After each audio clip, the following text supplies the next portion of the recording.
हमारे जो अगले गेस्ट हैं वो भी बहुत रोचक हैं, लेकिन पहले उन्हें जान लेते हैं एक छोटी सी एवी के जरिए। आइए देखते हैं।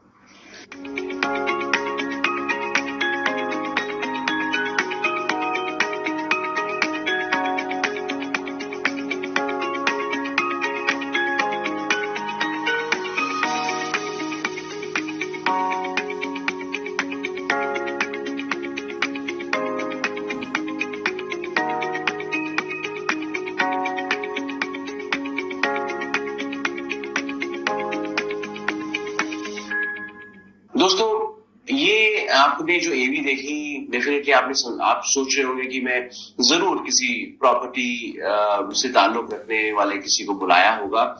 सही है आपका थॉट, लेकिन वो एक कंसल्टेंट है।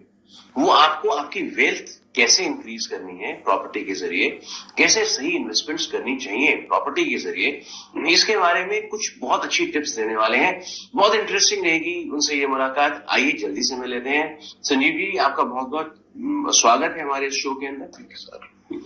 आपके एबी से मैंने जाना, और क्योंकि मैं इस इंटरव्यू को इससे पहले आपको समझ भी चुका हूं, तो सर कंसल्टेशंस का जो आप रूप रंग लेके आए हैं प्रॉपर्टी के अंदर, वो बिल्कुल डिफरेंट है। नॉर्मली हम लोग देखते हैं कि प्रॉपर्टी के कंसल्टेंट्स हम बोल तो देते हैं, लेकिन अल्टीमेटली कुरेदो पढ़ते हैं तो प्रॉपर्टी डीलर ही निकलता है बीच में से। बिल्कुल। पर आपने जो मुझे चीजें समझाई कि इन्वेस्टमेंट करवाने से पहले आप इतनी रिसर्च वर्क करते हैं, तो सर ये सोच कैसे आपने बदली? बिल्कुल ये आयाम बदल दिया प्रॉपर्टी का आपने।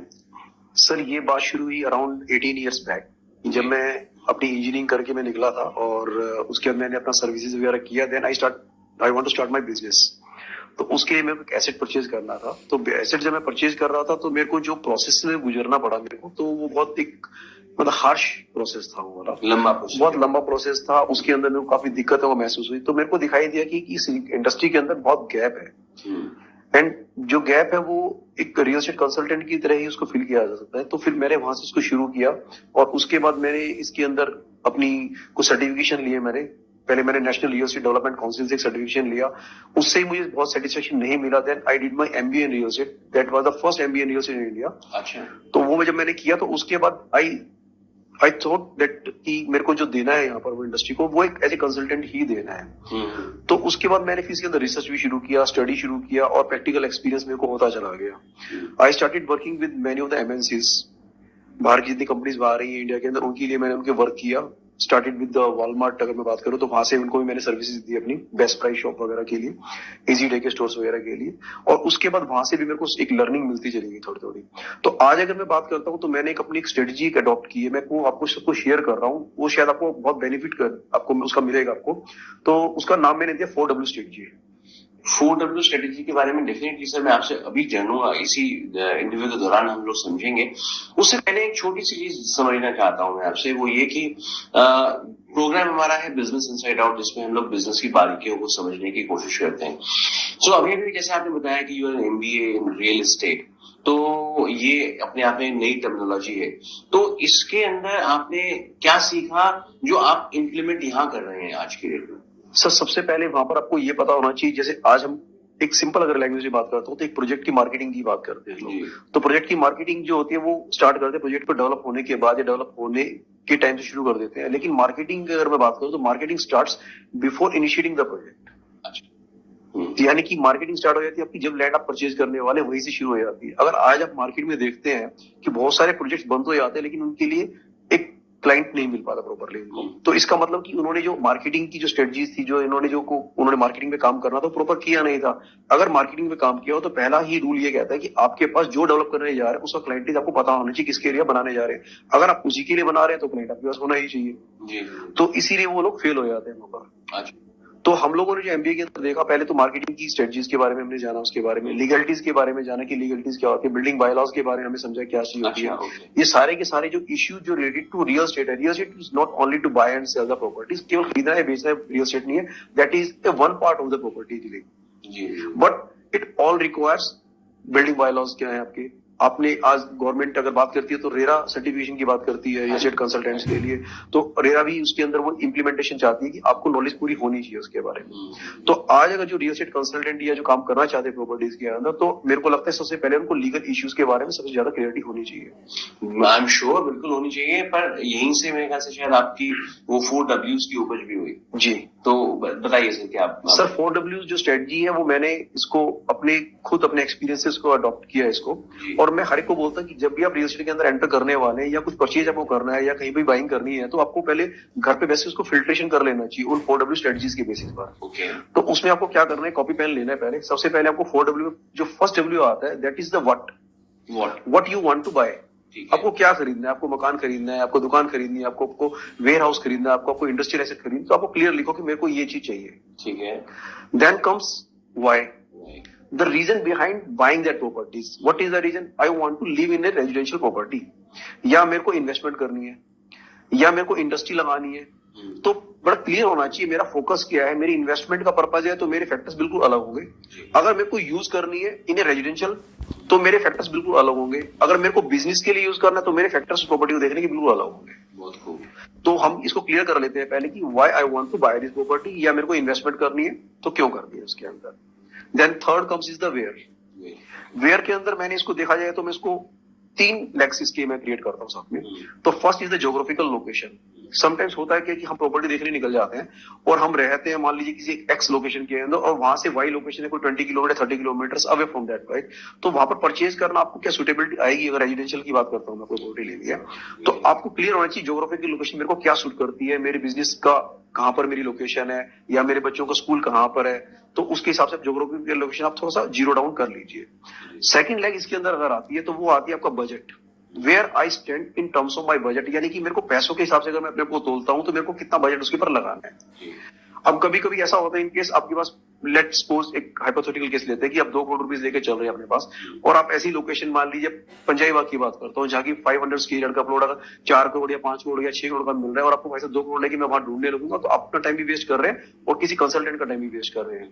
तो दैट इज वाई कंसल्टेंट को भी पता होना चाहिए कि सारे जो फिल्टर बता रहा हूँ कि वो भी उनको लगा ले कि अपने क्लाइंट साथ बैठ के सर आप इनको थोड़ा फिल्टर कर लीजिए तो इजी हो जाएगा।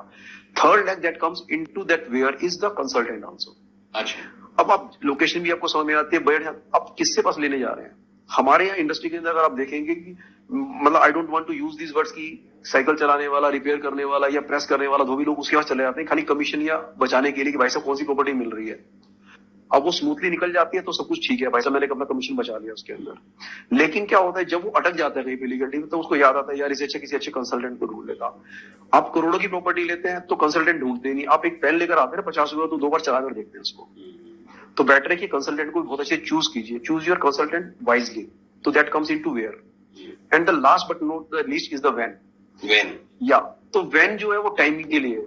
तो क्या होता है जब भी कभी आप रियल एस्टेट में एंटर कर रहे हैं, आइदर इन्वेस्टमेंट करनी है या यूज करनी है, तो आपकी टाइमिंग्स बड़ी क्लियर होनी चाहिए। सर मेरे को इस टाइम इन्वेस्टमेंट करनी है।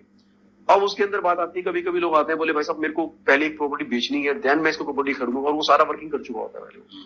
तो it's a wastage of time, क्योंकि जब आप वो प्रॉपर्टी बेचेंगे और कब आपको खरीद पाएंगे। हाँ, एक आप आइडिया ले सकते हैं कि मेरी प्रॉपर्टी की वैल्यूएशन अप्रोक्सीमेटली इतनी है और मेरे को इस बजट में ढूंढना है, लेकिन आपको क्लियर होना चाहिए कि मेरा फंड्स कब आने वाला है मेरे पास।